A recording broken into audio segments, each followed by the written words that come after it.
Mais ce sont les ludites, c'est-à-dire qu'ils ont effectivement, ils avaient bien perçu que celui qui est remplacé par la machine n'en bénéficie pas.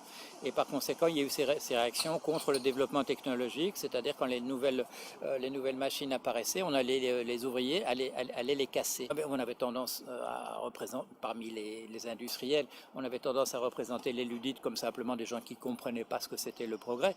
En fait, ce sont des gens qui comprennent très bien ce qui se passe. Ils savent très bien que ce ne seront pas eux les bénéficiaires. Je ne suis pas conscient, il va y avoir des endroits ici ou là où des gens doivent casser des machines, mais je ne suis pas, non, moi je n'ai pas connaissance d'un mouvement systématique dans cette direction-là. Ce qui est étonnant, c'est de voir un gouvernement comme celui qu'on a maintenant qui a l'air de considérer que cette question-là est purement mise entre parenthèses.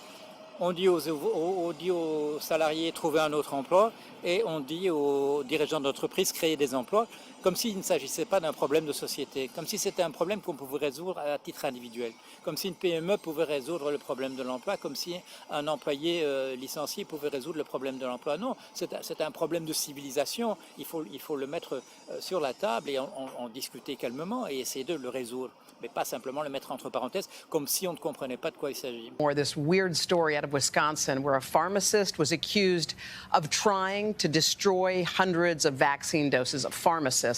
What do we know about that?